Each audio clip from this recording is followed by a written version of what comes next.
Estados Unidos ha autorizado a Ucrania a usar sus armas, las armas estadounidenses, para atacar suelo ruso, es decir, para atacar a Rusia dentro de Rusia.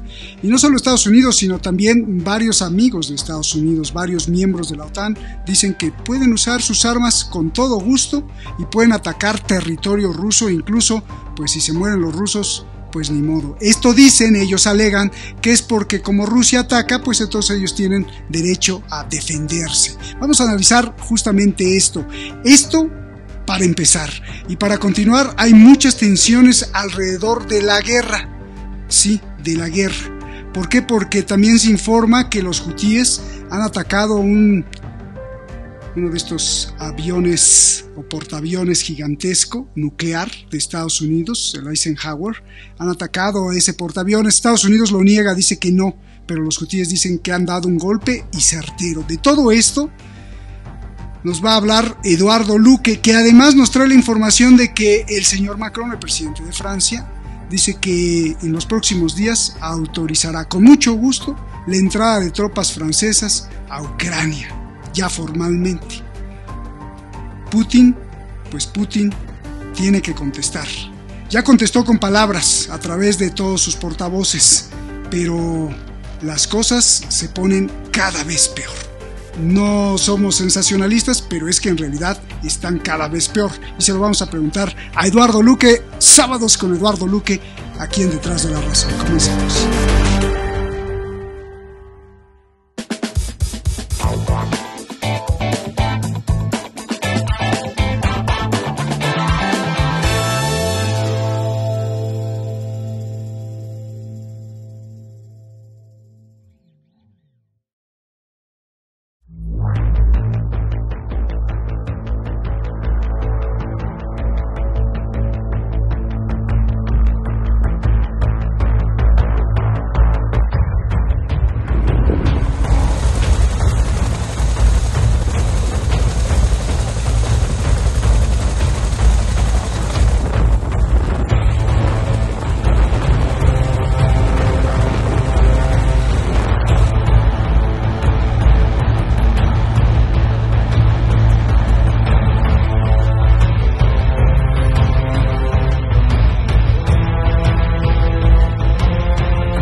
If we give you the right weapons, you can win this thing.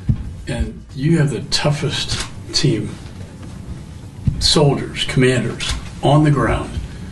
I have fought this administration hard to get the weapons in as fast as we can. Thank United States Congress, bipartisan support. Thank you so much for the very important decisions which been done in Congress of the United States. Now the parts of this package on the way to Ukraine, and of course it will help to strengthening our army on the battlefield.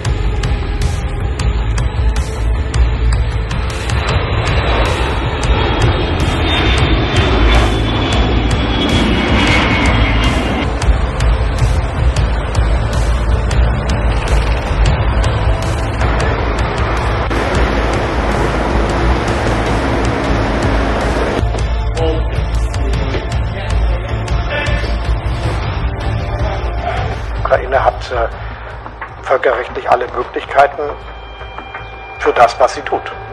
Es gibt natürlich die Frage, was machen wir mit den Systemen, die USA liefern, die Frankreich liefert, die Deutschland liefert und verschiedene. Alors comment on explique aux Ukrainiens qu'il va falloir protéger ces villes et au fond tout ce qu'on voit en ce moment autour de Kharkiv, si on leur dit vous n'avez pas le droit d'atteindre le point d'où sont tirés les missiles? En fait on leur dit on vous livre des armes mais vous ne pouvez pas vous défendre. Les missiles et au fond les sites militaires depuis lesquels l'Ukraine est agressée, mais on ne doit pas permettre de toucher d'autres cibles en Russie, et évidemment des capacités civiles ou d'autres cibles militaires.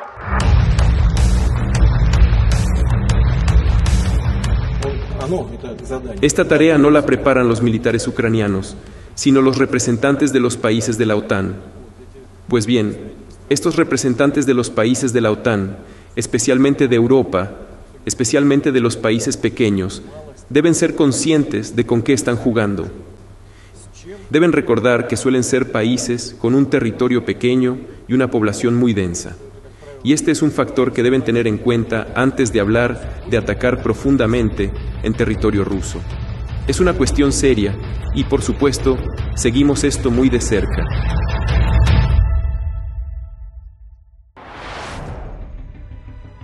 Gracias por estar con nosotros, como siempre. Y vamos directamente con Eduardo allá a España. Eduardo Luque, las cosas para el sábado contigo pues no están tan sabrosas, ni hay nada que celebrar, sino yo creo que mucho para preocuparse. La pregunta del auditorio es, ¿estamos exagerando o es un día de campo o si hay para preocuparse? Empecemos con lo más importante, no sé si sea el anuncio de Macron o la autorización de Biden de usar armas estadounidenses en suelo ruso, o la respuesta de Putin, o la respuesta de Medvedev, el expresidente de Rusia, que dice que van a atacar y van a contestar como se debe de contestar, con armas nucleares. Adelante, Eduardo. No, realmente estamos en un momento absolutamente crítico. No es exagerado lo que estamos diciendo, ni lo que vamos a mencionar después, fundamentalmente porque está basado en hechos objetivos, en hechos constatables. Por tanto, no hacemos amarillismo ni inventamos historias por los temas de audiencia, que no va por aquí el problema. Es que incluso lo que ha mencionado Roberto, de alguna forma ya se ha quedado corto, porque estamos en un momento de cambio constante cada semana, a veces cada hora. Por ejemplo, hoy Dinamarca ha manifestado que va a permitir que los F-16 bombardeen, sean utilizados en el escenario bélico ucraniano. Y automáticamente Rusia responde que los F-16 tienen capacidad de carga nuclear. Por tanto, cuando un F-16 vuela, no sabes si lleva un arma nuclear debajo de las alas o es un arma convencional. Y la posición de Rusia es clara y meridiana en este caso. Entenderemos que un avión de este tipo necesariamente lleva un arma nuclear y responderíamos en consecuencia. Esto es uno de los debates que está en medio. Pero es que, además de toda la situación donde Macron parece que la semana que viene va a permitir que efectivamente va a reconocer lo que ya es un hecho, que tropas francesas están ya en territorio ucraniano. Lo va a reconocer oficialmente. Lo mismo los ingleses. El canciller alemán, que era reacio a dar armas de largo alcance a Ucrania para que supuestamente se defendiera, en realidad para que atacara ciudades civiles rusas, ya ha decidido apuntarse también a esta auténtica locura, ¿no? Y en medio está Biden, que es el que alimenta a todo esto, que evidentemente ya ha permitido que esto ocurra. Pero es que hay otro elemento aún más peligroso que ha pasado prácticamente desapercibido, pero que es terriblemente peligroso, valga la redundancia. El 16 de mayo, el día 16 de mayo, Estados Unidos hacía un ensayo nuclear. Ha hecho un ensayo nuclear de forma tal que la capacidad nuclear, se ha ensayado un lanzamiento bajo tierra, se han probado todos los sistemas de funcionamiento de los misiles con una pequeña salvedad.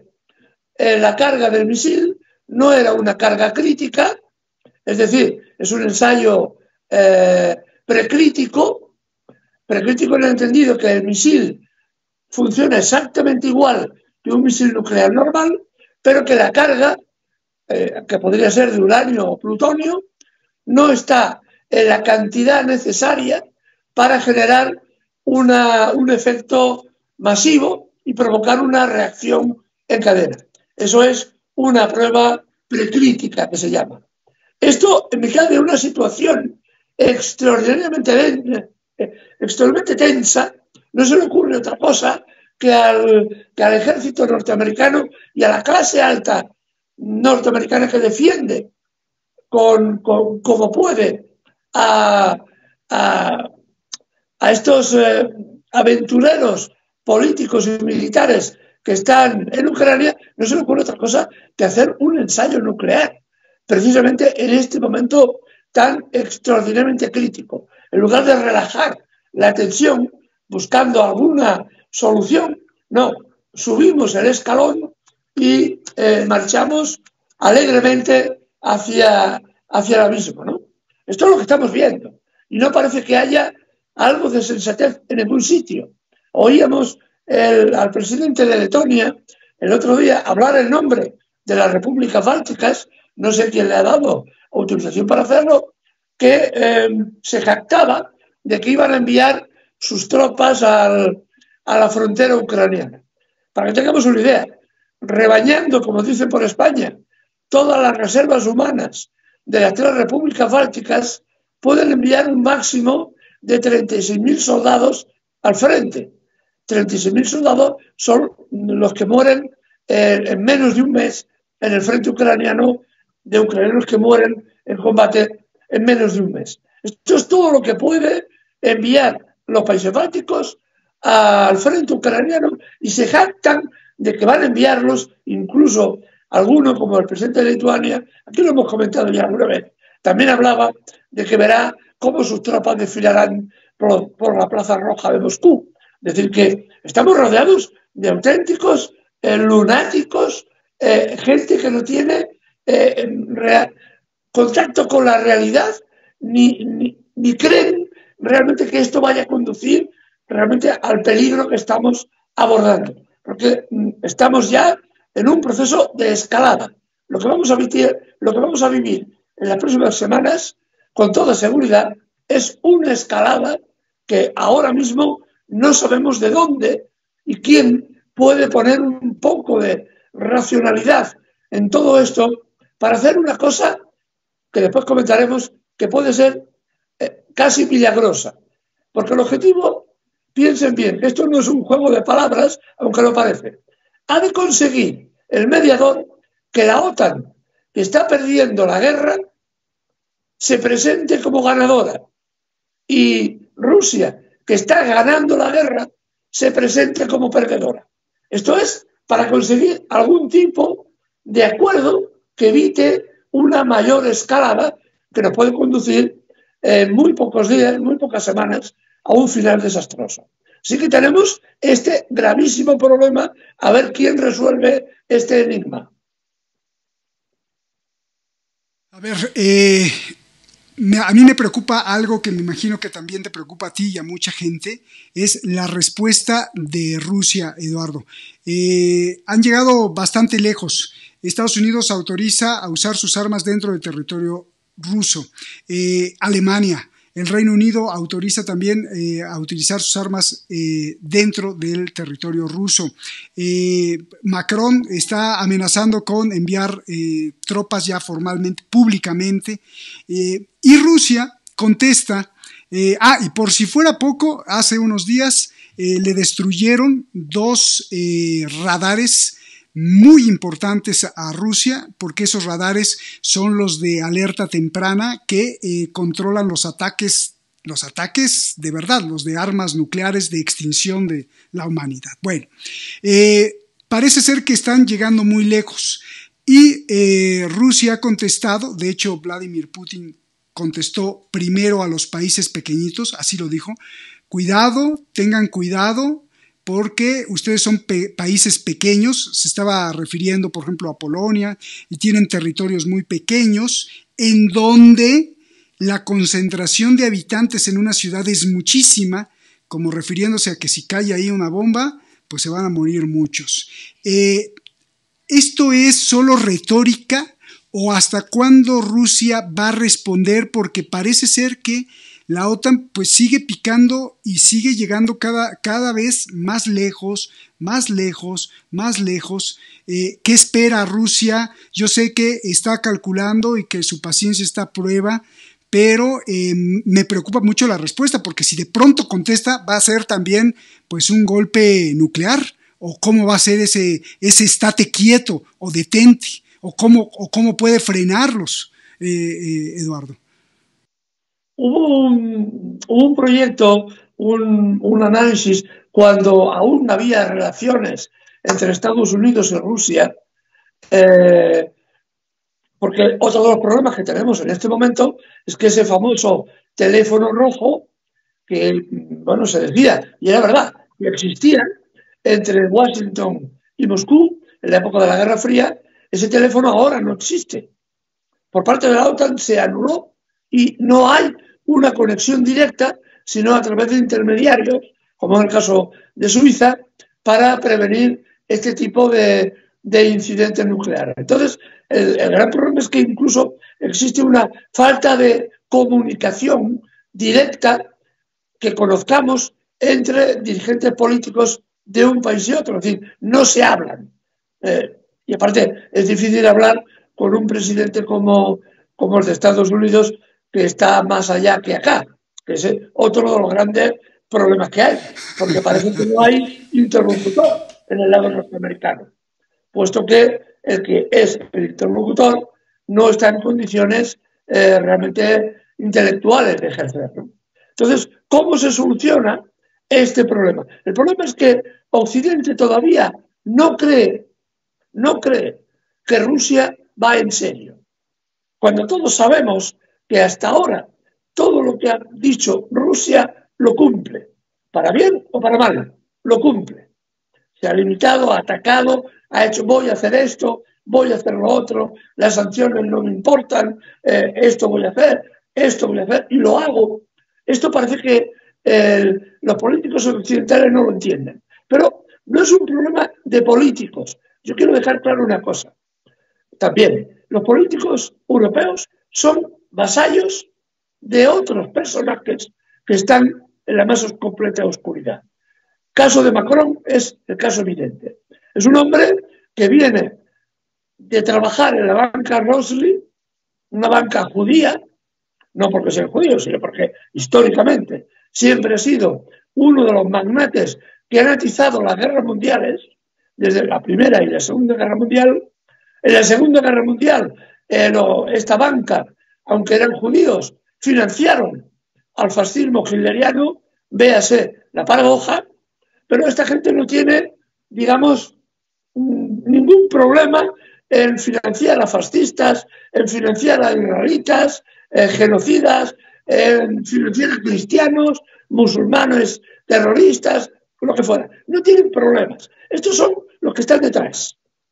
Los que incitan a Macron, los que incitan al canciller alemán, los que incitan al primer ministro Sunak en el Reino Unido, porque esta banca además tenía su centro, como todos sabemos, en Londres, ¿no?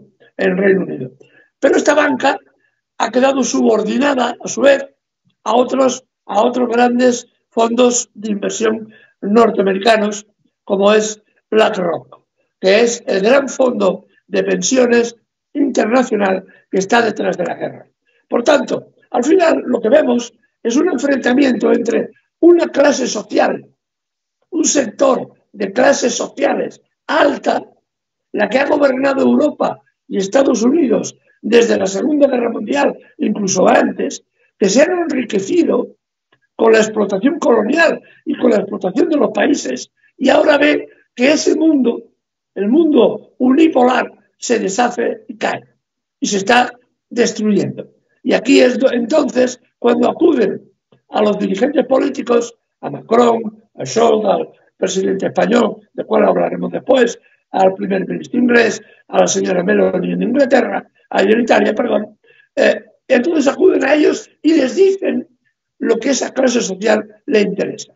Esta clase social ve que sus inversiones en guerras y en tierras en Ucrania están a punto de ser ruinosas y mantiene la guerra porque quiere apoderarse de las riquezas de Ucrania, que las tiene y muchas. Y si consigue además derrotar a Rusia, pretende apoderarse de las riquezas de Rusia. Esto es el objetivo de este grupo social.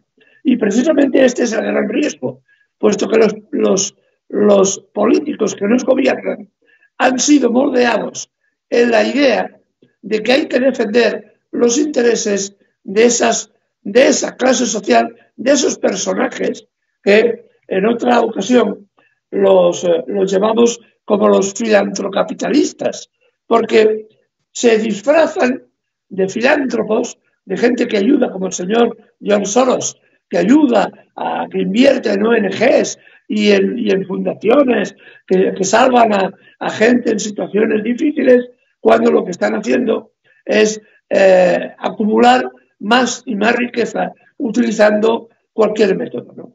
Esos filantrocapitalistas que están en BlackRock o en Vanguard, que es el otro gran fondo de inversiones que está detrás de la guerra en Ucrania, son los que se están auténticamente forrando o pretendían forrarse. La guerra, que está siendo perdida por el ejército ucraniano, en este momento les impone un problema. Sus inversiones pueden fracasar. Y esto es una cosa pues, que les molesta mucho, a pesar de que tienen enormes cantidades de dinero. Pero esta gente siempre necesita más, ¿no? Este es el gran problema. Este es el gran problema. Y lo que falta ver es de qué fórmula, cómo, de qué forma alguien intervendrá para intentar poner algo de sentido como en todo esto. Y es el gran miedo que tenemos todos en este momento. No vemos a alguien capaz de interceder, de ponerse en medio y parar esta locura, que es la que nos están llevando estos politicastros, si me permiten la expresión. A ver, Eduardo, hay dos formas. Bueno, yo veo, revisando todas las acciones de ambos bandos, yo veo dos formas de interpretar la ofensiva de la OTAN a través de Ucrania. Una forma es que todo este apoyo, todo este envío, toda esta transferencia de armas, de dinero, de asesoría militar a Ucrania y empujarla a que ataque Rusia, todo esto es para que lentamente, sin importarles una victoria rápida ni el día de mañana, lentamente pues ahí vayan repeliendo un poco a Rusia, dejan que gane Rusia, un poco presionándola, y ahí van manteniendo la guerra con el fin de que algún día a largo plazo gane Ucrania o logren detener a Rusia. Esa es una forma de entender las cosas. Dos, que esta ofensiva que está haciendo la OTAN, Estados Unidos, la anglosfera, apoyando a Ucrania, transfiriendo armas, no es para eso, sino es para tenderle una trampa a Rusia.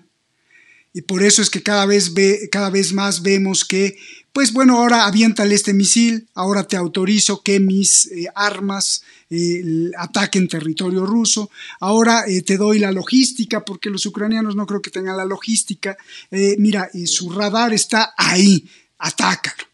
Su radar está acá, atácalo, ahora ataca mándale estos drones, que lo están haciendo no para avanzar ni algún día lograr detener a Rusia o vencerla, no, sino que lo están haciendo para que Rusia caiga en la trampa y entonces de pronto veamos un ataque nuclear táctico, por ejemplo en Ucrania o en otra ciudad europea, porque ya lo dijeron en el Kremlin, que si esto se pone más o la escalada sube más, van a atacar y van a destruir todo el armamento europeo y estadounidense, ya sea dentro de Ucrania o donde esté. Esto puede ser Londres o donde esté. Entonces, yo te pregunto, ¿cuál de las dos formas de interpretar la ofensiva que está haciendo Estados Unidos y la OTAN a través de Ucrania podría ser lo que estamos viendo. Uno, si es para que poco a poco algún día le ganen a Rusia o detengan a Rusia, o dos, para tenderle una trampa y que Rusia se desespere, lance una bomba nuclear táctica y entonces le digan al mundo, ya ven, está atacando con bombas nucleares, tenemos que intervenir y entonces se arme la grande. ¿Cómo lo ves tú, Eduardo? Fundamentalmente, la primera idea era el desgaste de Rusia, era provocar la creencia, y lo dijo una vez el presidente Obama, que también demuestra la capacidad intelectual del personaje. Y eso hay mucho que decir también de este personaje, aunque las televisiones lo han puesto como si fuera el sumum de la inteligencia política. Como si fuera premio Nobel de la Paz. Sí, además eso. Pues acabó diciendo que Rusia era una gasolinera con bombas atómicas. Esto es la idea que tenía de Rusia, es decir, un país pobre, atrasado, que tenía mucho petróleo, que era lo que a él le importaba, y que además tenía bombas nucleares, pero como era un país atrasado, pues tampoco importaba mucho, ¿no? Este era el concepto que se tenía. Por tanto, la OTAN, cuando ha iniciado este conflicto, que como hemos repetido muchas veces, no nace ahora, sino nace en el 2014 e incluso antes, ya lo hemos comentado en otras ocasiones, lo que pretendía, evidentemente, era desgastar a Rusia para provocar la crisis interna, quedarse con con Crimea, que era el objetivo central de Ucrania en su momento, porque Crimea era la salida al mar Mediterráneo y al Mar Negro por parte de Rusia. Eso hubiera creado una situación donde posiblemente hubiéramos visto la destrucción del Estado ruso. Esto es el objetivo primario. Y este objetivo pretendían conseguirlo pensando que el ejército ruso era de ñigui-ñogui, era cualquier cosa, menos un ejército serio, pretendían lograrlo utilizando al ejército ucraniano. Grande ha sido la sorpresa cuando se ha visto que es al revés. Hoy, por ejemplo, hay un dato que es revelador. En la ofensiva en Kharkov, en este momento, las tropas rusas tienen invertidos unos 3.500 efectivos. 3.500. Una cifra ridícula. Y en cambio, están tomando pueblo tras pueblo a una velocidad enorme. Precisamente porque han quedado muy sorprendidos los generales de la OTAN, que algunos ya han muerto también en el campo de batalla, han quedado muy sorprendidos porque pensaban otra cosa. Rusia, en lugar de caer en la trampa que se le ha tendido, lo que ha hecho es romper la jaula, romper la trampa, y en este momento está avanzando por todo el territorio, en un frente amplísimo, además, ¿no? Así que todo lo que había previsto la OTAN se ha venido abajo. No ha funcionado. No ha funcionado los recortes en las sanciones. No ha funcionado los atentados para cortar el gas a Alemania, como el Gulf Stream. No ha funcionado cuando nos hablaban de que enviaremos los Leopard, los tanques, los Leopard. Eso es el fiel de la batalla y con eso ganamos la guerra. Seguro. No ha funcionado, y entonces dijeron, vamos a enviar los Abrams, que es la tecnología más estupenda del mundo en el tema de carros en combate. No ha funcionado. No ha funcionado. Vamos a enviar los Patriots. No ha funcionado. Y ahora que ven que la única posibilidad es provocar, entrar directamente en conflicto directo con Rusia, tropas de la OTAN entrarían en contacto directo, que ya lo están haciendo, por otra parte, pero todavía no sale en la prensa, entrar directamente en contacto y provocar una situación todavía más aguda. Porque esa trampa, como tú bien dices, Roberto, esa trampa que se le había tendido a Rusia es una trampa que no ha funcionado.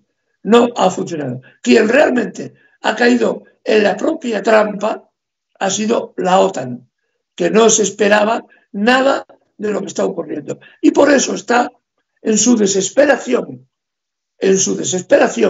porque la guerra la ve perdida, en esa desesperación, ha roto ya todas las líneas rojas y ha hecho, como tú bien has enunciado, que ha atacado los radares de alerta temprana que, según la doctrina militar rusa, un ataque a esos radares implicaría una respuesta nuclear inmediata, puesto que dejan un hueco en la defensa estratégica rusa por donde podía colarse un avión armado de cabezas nucleares o un misil táctico armado de cabezas nucleares. Por tanto, la doctrina rusa en este caso implicaría una respuesta nuclear o limitada o no limitada, eso ya lo veríamos, ¿no? Porque, como decía anteriormente, hubo una estrategia que se estuvo estudiando en los años 80 que consistía en una escalada parcial. Se estuvo estudiando, y además de forma muy seria, que en caso de un error de planificación y que alguna ciudad de Estados Unidos o de Europa sufriera un ataque nuclear por error de la otra parte, en este caso la URSS, o a la inversa, que fueran los norteamericanos los que por error provocaran un ataque nuclear sobre alguna ciudad rusa, lo que harían era equilibrar el balance. Yo destruyo una ciudad, tú destruyes otra ciudad, 1 a 1, para evitar una escalada mayor. Pero esta idea que se estuvo estudiando en su momento, hoy parece también que está completamente al margen. Una escalada que implique el uso del arma nuclear con una salvedad. Armas nucleares hay de muchos tipos. No imaginemos solo, es lo que estábamos comentando, de ensayos nucleares precríticos, ¿no? A ese tipo de armas, ¿no? Incluso se dice, eso también que es otra cuestión que ha corrido en los cenáculos, que hubo un ensayo con ese tipo de armas cuando se produjo una explosión en Beirut hace unos 3 años, si no me falla la memoria, que se atribuyó a que había una cantidad de fertilizante enorme en el puerto de Beirut. Se produjo una explosión que tenía toda la pinta de ser una explosión táctica, pero sin cabeza nuclear. Sin cabeza nuclear. Esto se atribuyó después que había el responsable era el régimen de Israel. Pero evidentemente no se ha podido comprobar, así que no deja de ser una especulación. Así que con eso que digo, que no pensemos únicamente en la bomba y el hongo. Eso también puede llegar en cualquier momento. Pero hay muchas más variantes también que pueden intervenir en todo este proceso, ¿no? Esto es lo que esperemos que no llegue. En el fondo, todos estamos cruzando los dedos y deseando que todo esto no ocurra y que sea una pesadilla. Claro, porque pues morirá mucha gente inocente. Fíjate que ya ves que los lunes nosotros hacemos un micrófono cerrado, que es pues prácticamente nosotros solitos denunciando algunas cosas. E hicimos el lunes pasado en el micrófono cerrado el anuncio que hace el Reino Unido. Resulta ser que el Reino Unido ha inventado una página web perfecta donde avisa de cosas pues prácticamente del apocalipsis. Incendios forestales que devoren ciudades, micropatógenos que invadan a los ciudadanos, cortes de agua, cortes de banda ancha y que se caiga todo el sistema y se queden sin pagos, cómo prepararse para el Armagedón. Y esto está pues como muy simpático porque ¿por qué ahora el Reino Unido se preocupa por una página web así para entrenar a todos sus ciudadanos? Y yo me metí y escondidamente hay una que dice peligro de radiación, y entonces no hablan de la bomba atómica, curiosamente, pero sí dice si está prácticamente, si hay radiación afuera de su casa, métase corriendo, tape las ventanas, quédese ahí, encienda las noticias, tráigase un radio sin baterías de esos de cuerda, quédese por lo menos 2 o 3 días. No hablan de bomba atómica. Se me hace tan hipócrita porque pues, ¿por qué te vas a quedar 2 o 3 días dentro de tu casa, tapado de ventanas y todo y alejado de los muros exteriores porque hay radiación afuera? No creo que sea el vecino que haya explotado su horno de microondas y tú te refugias. Oiga, está cayendo radiación del cielo, ¿qué será? Pues no hay más que un ataque nuclear, pero bueno, así lo maneja, ¿no? Si hay radiación afuera de su casa, métase y tome incluso hablan de pastillas de yodo. Sí, o sea, me parece tremendo esto. Esto además con 2 días antes, el primer ministro del Reino Unido, el señor Sunak, dijo que a partir de ahora el Reino Unido enfrentaba los años más peligrosos de su historia, con la inteligencia artificial, con regímenes autoritarios, es decir, Rusia y China, para ellos, porque ellos así lo califican, y ataques terroristas. Algo se cuece grande, y pensé en ti porque independientemente si llegue a suceder o no, porque a lo mejor nunca va a suceder, lo que sí se cuece es que están generando una bomba de miedo de esos de terror, pero fuerte, ¿no? Y hablando de esto, Eduardo, yo quiero que dijiste que ibas a hablar de Pedro Sánchez, no sé por qué, pero sí, que me hables del papel de los países como por ejemplo España en esta guerra, el papel de Francia, que cierres este tema con Macron, qué va a pasar con sus tropas, y el papel de Estados Unidos, porque nos quedan julio, agosto, septiembre, octubre, pues prácticamente unos meses para que quizá la forma, no el fondo ni la esencia, pero sí la forma de matar moscas cambie en la Casa Blanca y se erija Donald Trump como el nuevo presidente. Hay un deadline, hay un límite de tiempo para resolver las cosas en Ucrania, si no es que llega un Biden versión 2.0 o llega un Trump versión 2.3 y las cosas cambien. ¿Cómo lo ves tú en el juego geopolítico, en el ajedrez geopolítico, por favor?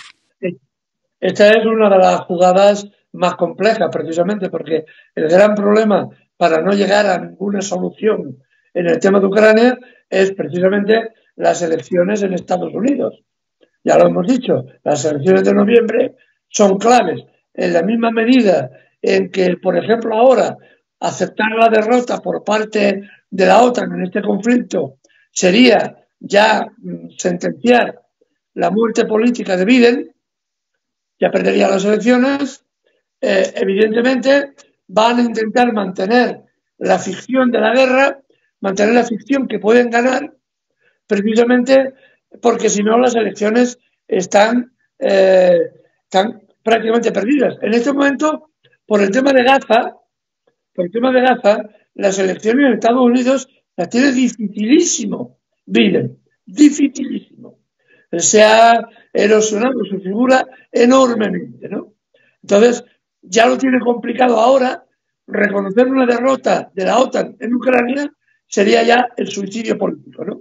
Así que ha de mantener esta situación de crisis porque todo el tiempo que pueda, a ver si llega noviembre, y una vez pasado noviembre, si gana, entonces arbitrar alguna solución. Pero es que además de los problemas normales, que ya los estamos viendo, tenemos el problema electoral en Estados Unidos que nos afecta a todos, aunque no votemos, ¿no? Eso por un lado. Después tenemos otros personajes como Macron, que es un personaje muy interesante porque viene de la banca Rothschild, ya lo hemos dicho, era un funcionario de alto nivel que fue financiado generosamente por sus patronos y lo convirtieron en presidente en 2 ocasiones. La segunda vez, como su popularidad era tan baja, decidió no presentarse y lo convencieron. Las malas lenguas hablan de que le amenazaron con sacar algún chanchullo, algún escándalo, como a su predecesor, el señor Sarkozy, que acabó en la cárcel, un tiempito, no mucho, pero acabó en la cárcel. Este también parece ser que lo amenazaron con algo, ¿no? Pero este hombre tiene otro problema. Tiene una obcecación con Rusia enorme, por una razón. Porque ha perdido las colonias en Níger. ¿Por qué tenía tanta importancia Níger para Francia? Níger producía la mayor parte del uranio que alimentan a las centrales nucleares francesas. Para que tengamos una idea, el kilo de uranio se paga en el mercado mundial en torno a los 60, 70 dólares por kilo de tierra, de uranio. Después todo esto hay que transformarlo, requiere mucha transformación para convertirlo en la pastilla amarilla y finalmente utilizarlo en los reactores nucleares. Pues bien, estaban pagando a los nigerianos 0,5 dólares por kilo. Es decir, prácticamente compraban el uranio gratis. Y ahora van a tener que pagar a precio de mercado si quieres el uranio que se obtiene de las minas. Macron financió, según las malas lenguas, incluso algunos periódicos franceses, financió o ayudó a financiar a grupos terroristas, y esto es muy grave lo que estoy diciendo, a grupos terroristas, tanto en Siria como a partir de Siria acabaron en algunos países del Sahel, en el centro de África, entre ellos Níger. Interviene la legión extranjera para controlar el país y luchar supuestamente contra el terrorismo. Durante años y años y años no consiguen prácticamente ningún avance serio y de pronto aparecen los mercenarios de Wagner, los mercenarios rusos, que solucionan el problema del terrorismo en muy pocos meses. La población, que por fin ve que alguien le ha resuelto el problema del terrorismo, se inclina rápidamente hacia Rusia y ahí es cuando viene el problema. El gobierno nigeriano echa a los franceses, echa a las tropas francesas y en su lugar deja entrar a las tropas rusas. Ahí, evidentemente, Macron y la clase social que le paga el sueldo, monta en cólera porque el gran negocio se le puede venir abajo o realmente no va a ganar tanto como pensaba ganar. De 0,5 a 70, 60, 70 dólares el kilo de uranio hay una enorme diferencia y por tanto eso a la clase social que apoya y financia al señor Macron pues es una cosa como muy molesta, ¿no? Y así que por eso Macron está en esta posición que parece un gallito francés y se cree, como ya hemos dicho alguna vez, que es el pequeño Napoleón, cuando evidentemente con el ejército que tiene no llega ni a cabo, no general o mariscal de Francia, sino no llega ni a cabo, porque realmente el ejército francés, la legión francesa, enviar 2.000 soldados como se pretendía a la línea de batalla es como no enviar a nadie, solamente puede utilizar los misiles de largo alcance para atacar ciudades, no depósitos de municiones o tropas, sino los ucranianos utilizarán ese material para atacar ciudades pobladas de civiles, que esperemos que no se cumpla, ¿no? Pero esto es lo que está proveyendo de material Francia a los ucranianos para bombardear ciudades rusas. No únicamente campamentos militares o depósitos o cosas así, ¿no? Sino ciudades llenas de civiles, como son normalmente todas las ciudades, ¿no? El caso de Pedro Sánchez, el presidente español, es un caso curiosísimo. Es curiosísimo. Es un personaje que es inteligente, es un superviviente nato y que ha hecho una cosa muy curiosa. Reconoce a Palestina como país, lo cual está muy bien, y al mismo tiempo se lo presenta dando dinero al régimen de Zelensky con las sabiendas de que ese dinero va a desaparecer. Firmó hace 2 días un acuerdo con el no presidente de Ucrania, porque Zelensky, recordemos que no es presidente de Ucrania, ya ha acabado su mandato, es presidente en ejercicio y acabará finalmente su mandato el día 21. Pero ya no es presidente. Lo recibe el presidente español, lo recibe el rey de España, el señor Pedro Sánchez le da 1.156 millones para comprar armas y le promete 5.000 millones más en 4 años para modernizar el ejército ucraniano. Y mientras sale la noticia a continuación que el 25%, más del 25% de los niños españoles tienen problemas graves de pobreza. Eso es una realidad objetiva. Es decir, damos dinero para la guerra y no somos capaces de eliminar la pobreza en nuestro país. Y esto es lo que está pasando con la mayoría de los dirigentes políticos. Los lituanos, los daneses, los belgas, sus presidentes están hablando de la necesidad de recortar el estado del bienestar. Me parece que es Dinamarca el que ha puesto ya en marcha la posibilidad de que la jubilación se pueda acogerse a los 77 años, 77, lo que se está discutiendo en el Parlamento, porque no hay dinero para pensiones, no hay dinero para sanidad, no hay dinero para residencia y hay dinero para la guerra. Para eso hay que hacer lo que hacen los ingleses. El primer ministro inglés monta una página web donde va explicando todo lo que tienes que hacer en caso de catástrofe. ¿Qué es lo que está diciendo la población? Prepararos para la catástrofe, prepararos para cualquier barbaridad, porque hay que comenzar a restringir en comida, en servicios sociales, en todo lo que sea. Hay que privatizarlo todo, porque el Estado no va a poder pagar eso. Y para convencernos, entonces nos asustan. Nos hablan de catástrofes que van a producirse y cosas por el estilo, ¿no? Y también para paralizar a la gente. Lo que está haciendo ahora la clase política europea es provocar una situación donde los votantes, la gente de a pie, acabemos pensando en que la guerra con Rusia es inevitable y la guerra nuclear es inevitable. A eso es lo que se está dedicando la clase política europea. Y estas elecciones del 9 de junio, de aquí unos días, para el Parlamento Europeo, van a ser reflejo, desgraciadamente, de esa idea, ¿no? Cómo van a subir, desgraciadamente, los grupos de extrema derecha que no son pro-rusos, eso es mentira, son pro aquellos que les pagan. Y quien les paga son las clases altas, las que están detrás, las que quieren quedarse con la riqueza y las materias primas de todos los países y las que en definitiva son las que están alimentando la guerra. Esto es el escenario que ahora mismo tenemos, ¿no?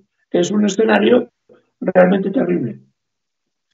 Pues yo estaba aquí viendo que el culpable, pues a lo mejor eres también tú, porque tú votaste por Pedro Sánchez. Entonces, pues como para... No, es broma. Mira, todo lo que nos dices de verdad es para que, sobre todo para que abramos la conciencia, estemos alerta y volteemos la mirada hacia nuestra familia, porque estos políticos están robando el dinero, ya sea a través del miedo, a través del terror o a través de la guerra real, así como tú dices. Eduardo, ¿qué más se nos va en este sábado contigo? ¿Qué más nos hace falta mencionar? Y si no, pues la conclusión, como siempre.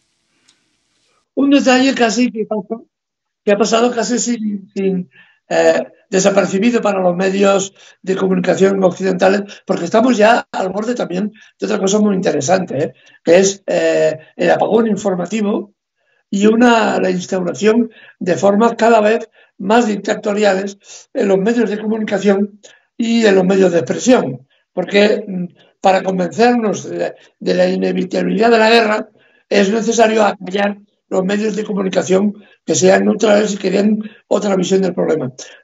Y los medios occidentales no han querido señalar una cosa que acaba de pasar, que ha pasado desapercibida. El gran problema de Estados Unidos es la ruta de la seda china. La ruta de la seda china pasaba por China, evidentemente, y pasaba por los países de Asia Central. Entre ellos, uno que se llama Turkmenistán, que es un país muy pequeñito que al final estaba del lado ruso, siempre había tenido buenas relaciones con la antigua URSS y ahora también con Rusia, ¿no? Pues bien, este país, por presiones de Estados Unidos, cambia de bando. Es un país estratégico que es un tapón para que se pueda expandir la ruta de la seda hacia Europa y, evidentemente, este país ha cambiado de bando. ¿Cómo ha respondido el otro bando? A ver, lo que ha hecho Putin, lo que ha hecho el presidente ruso, es muy inteligente. Ha reconocido a Afganistán, lo ha reconocido como país, con todo lo que eso implica. Va a aprovechar para invertir en infraestructuras que necesita enormemente el país, en comida, porque están pasando una hambruna terrible, porque Estados Unidos, cuando se retiró de Afganistán, robó el oro que quedaba en el Banco Nacional, se lo llevó, 1.500 millones, me parece que fueron en oro, y dejó al país completamente exhausto, sin dinero y una guerra que había durado más de 2 décadas. Entonces, Rusia va a reconocer a Afganistán, China va a invertir en Afganistán porque por ahí va a transitar la ruta de la seda, ahora, y además, en otro golpe de genio estratégico, consigue que los soldados afganos, con 40 años de guerra a sus espaldas, gente veteranísima, o sea, saben todas, como no pueden ya integrarse en la sociedad civil, porque toda la vida han estado combatiendo, y eso marca mucho a nivel mental, los va a recuperar como soldados mercenarios y los envía al frente ucraniano.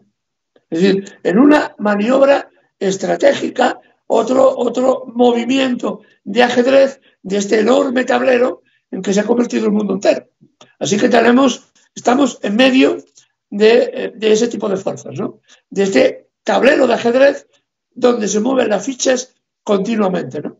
Y el hecho, por ejemplo, del ataque yemení, que es reivindicado por los yemeníes a un portaaviones norteamericano, que asegura a los yemeníes, estamos esperando la confirmación de unos u otros, por confirmaciones neutrales, no lo que digan los yemeníes o lo que digan los estadounidenses.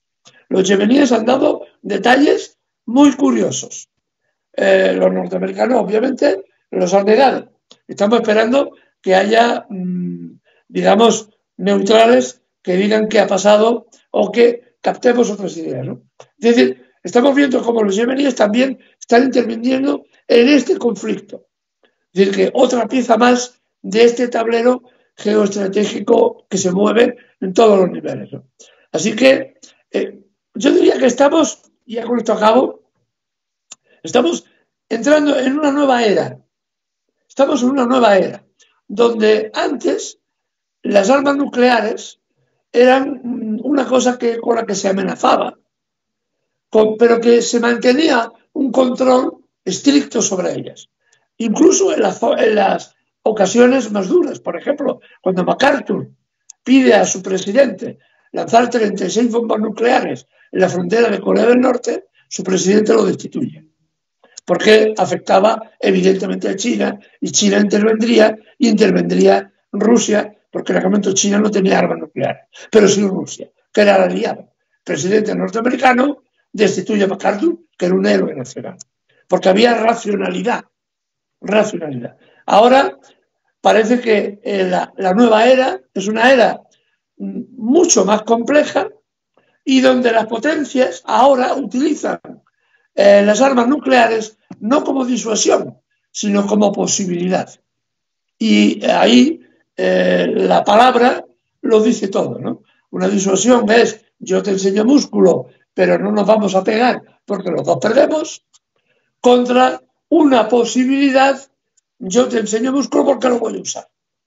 Esta es la gran diferencia entre lo que vivimos, lo que vivieron en la época de la Guerra Fría y lo que vivimos en este momento concreto. Y si te fijas, Eduardo, esto se traduce lejos de toda esta mecánica con la que se juega la política mundial, esto se traduce en un nivel de vida menos digno, ¿no? Porque es vivir bajo el miedo, y eso no lo merece ninguna familia en el mundo. Entonces, pues sí, como tú dices, que venga alguien con cordura y que tranquilice todo esto es lo que se necesita, porque no es digno para gente como tú, como yo, como millones de espectadores, que pues nosotros no tenemos en nuestras manos ni las armas nucleares ni las decisiones militares, pues no es digno vivir así de, bueno, ¿y qué va a pasar mañana? ¿Se va a ir la luz y vamos a ver el fogón de la arma nuclear? ¿O qué? Eso no es digno. Y fíjate dónde estamos hablando, siglo XXI, donde supuestamente el ser humano ha avanzado y vive con terror, vive con miedo, y si no es por eso, entonces es por el otro. La alza de precios, ya no pueden llegar a fin de mes y te dan por todos lados.